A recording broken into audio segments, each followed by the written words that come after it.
Le choix nucléaire de Pompidou nous a valu depuis 40 ans une indépendance énergétique que nous ont longtemps envié nos voisins. Et la cause principale de l'augmentation récente de nos factures d'électricité n'est pas à chercher dans la réfection de nos vieilles centrales, mais plutôt dans la politique de concurrence obsessionnellement poursuivie par la Commission de Bruxelles.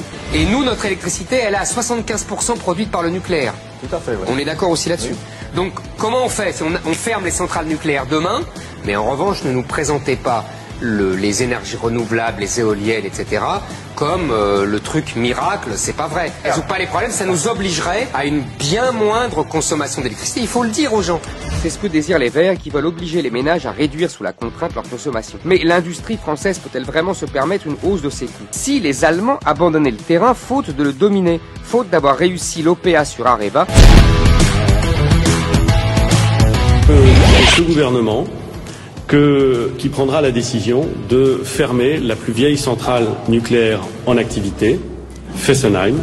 14 réacteurs de 900 MW seront arrêtés d'ici à 2035. Le nucléaire est une énergie extrêmement dangereuse. Donc il faut aller vers une sortie du nucléaire, si je vous ai bien entendu. Je crois que c'est un objectif, oui, qu'il faut avoir à l'esprit. Il faut relancer le nucléaire en France, d'autant plus que, comme on l'a méprisé depuis des années, on l'a déconsidéré, on a un vrai problème désormais à EDF. On avait un avantage compétitif par rapport aux Allemands. Un. Qui était le fait de payer notre électricité beaucoup moins cher. Et en plus, vous voyez bien que les prix ont déjà augmenté considérablement. Peut-être que vous les achetez en France, peut-être les éoliennes. Vous les achetez aux Chinois avec des promoteurs allemands. Excusez-moi, c'était pas mieux. Je répète qu'abandonner le nucléaire, ça veut dire abandonner 200 000 emplois directs et une filière de 400 000 emplois. Je répète que c'est un abandon de souveraineté.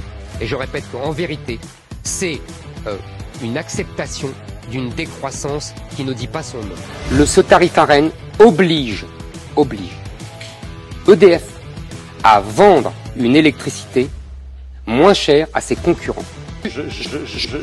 Mais il est toujours en vigueur. Mais oui, il est toujours en vigueur, mais c'est une catastrophe, donc vous n'avez pas gagné cette bataille. Ce qui nous permet d'avoir justement de l'électricité moins chère pour un volume de 100 mégawatts, pour être tout à fait précis, de 42 euros le mégawatt. Ils ne paieront pas plus de 280 euros le mégawattheure en moyenne leur électricité sur l'année 2023. Je pense que ce tarif garanti de 280 euros est une excellente nouvelle pour toutes les très petites entreprises. Non, c'est faux, monsieur le maire. Pour l'instant, vous avez perdu toutes les batailles. C'est le système qu'on a accepté en France, un système européen de création artificielle de concurrence avec un tarif qui s'appelle l'ARENH.